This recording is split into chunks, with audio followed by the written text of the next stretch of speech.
یہ آپ نے کچھ لوگوں کو یہ کہتے ہوئے سنا یا نہیں کہ کوئی نبی انتقال کے بعد مدد نہیں کر سکتا، کوئی ولی انتقال کے بعد مدد نہیں کر پائے گا؟ اور اگر تم نے یہ اپنا نظریہ رکھا کہ کوئی پیر پیغمبر گویا اگر انتقال کے بعد تمہاری مدد کرے تو ایسا عقیدہ رکھنا شرک ہے. کیا سمجھے آپ؟ ادھر سے فتویٰ یہ آیا کہ کسی بھی پیر پیغمبر پر یہ عقیدہ رکھنا کہ وہ ہماری مدد کرے انتقال کے بعد، ایسا نظریہ رکھنا یہ شرک ہے. یہ فتویٰ تو آپ نے بارہا سنا ہوگا، آج بھی داغا جاتا اور ایک عرصے سے 100 سال سے داغا جا رہا کہ کسی نے اگر یہ کہہ دیا کہ کوئی نبی یا پیر بعد انتقال نفع پہنچا تو گویا یہ شرک ہوگا. اچھا، اب اسی پر ہم گاڑی روک لیتے ہیں کہ جناب کوئی آدمی انتقال کے بعد نفع نقصان نہیں پہنچاتا اور اگر یہ نظریہ ہو پہنچائے تو یہ شرک ہو جائے گا.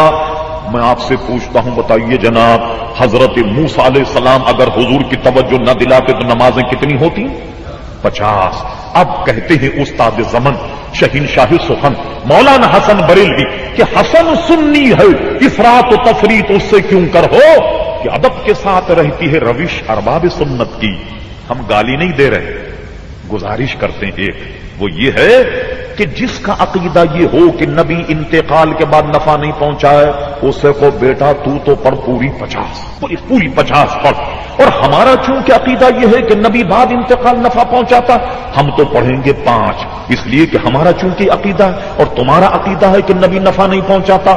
اور میں تو کہتا ہوں اس عقیدے پہ عمل ہو جائے، قسم خدا کی مسئلہ حل ہو جائے.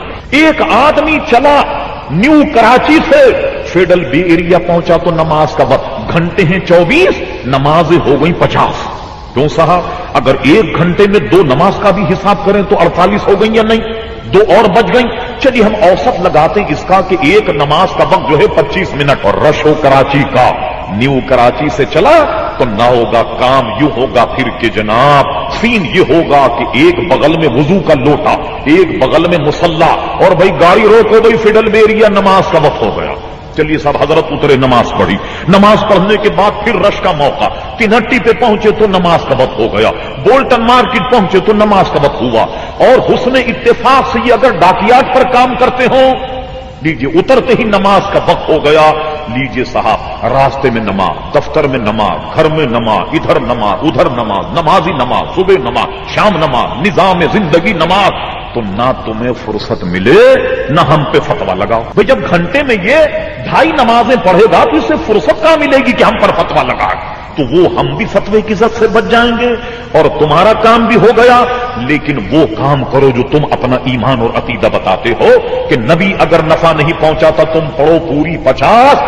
پتہ لگ جائے تمہیں 50 نمازوں میں جو ہمارا عقیدہ تو ماننا پڑے گا. اس معاملے میں تم ہمارے عقیدے کی پیروی کرتے ہو اور 5 نماز پڑھتے ہو، حالانکہ ان 5 نمازوں میں تو غیر اللہ کی مدد شامل ہو گئی.